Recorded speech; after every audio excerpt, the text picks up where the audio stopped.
弟兄姐妹平安，今天我们要来读马可福音第9章38到50节。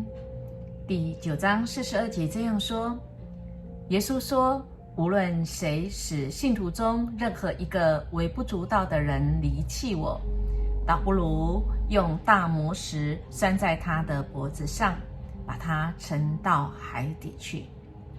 今天耶稣持续要对他的门徒来教导，也就是他后半段集中在对门徒的训练，因为耶稣已经预言自己要为了拯救世上的人，要来受苦，来受难，第3天要再复活。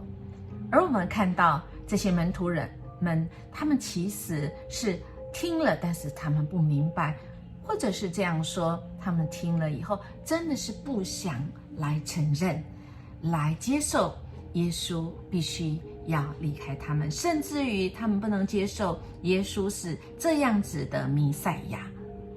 所以耶稣持续来聚焦，来教导门徒。记得昨天我们所说的吗？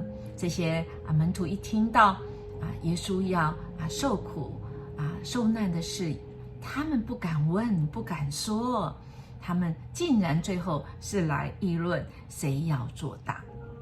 于是耶稣持续来教导门徒，应当来听耶稣的话，就像曾经在天上的声音说，这是我的爱子，你们要来听从他。听从哪些事情？今天继续来说那什么事呢？很重要的就是除了这个争大，就是自己他们彼此争谁才是大，那么就是有一个骄傲的心，有一个自以为是的心。我是门徒我是耶稣的门徒我这个不可一世。所以今天经文一开始就在说这个约翰对耶稣说，老师，我们看见有人借着你的名来赶鬼，我们就禁止他，因为他不跟我们同伙。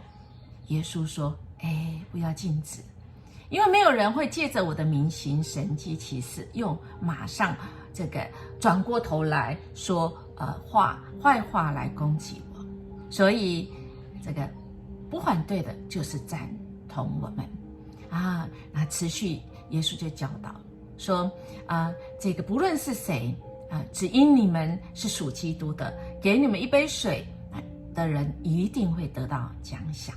亲爱的弟兄姐妹，或许我们应该来把这句话稍微这个改一下，这个你们呢就变成这个是他。我这样说，就说无论是谁，只因为他是属于基督的，给他一杯水，那么一定会得到奖赏。所以亲爱的弟兄姐妹，接下来耶稣教导我们对任何人都一样，要把他看为是属基督所爱的，所以我们就不要让任何一个人跌倒。所以耶稣说，无论谁使信徒中任何一个微不足道的人离弃我，那倒不如用大磨石拴在他的脖子上，把他沉到海里。接下来耶稣说，这个严重性有多大呢？竟然是用这个下地狱这样的字眼。但是亲爱的弟兄姐妹，地狱在这里的出现呢，其实呢它是字面上的意义。那我们来看，地狱其实是出自新亘古，这实在是一个地方。这个地方简单来讲，它是低洼，也就是说是一个焚烧垃圾或者是这个很不堪的一个地方，用来这样表达。也就是地狱这个词是借着历史经验向将来投射的一个隐喻。简单来说，亲爱的弟兄姐妹，我们如果是神的门徒，神所喜爱的，我们要听从跟从神，我们就不让别人来跌倒，不自以为是，这个是最重要的。我们一起来祷告。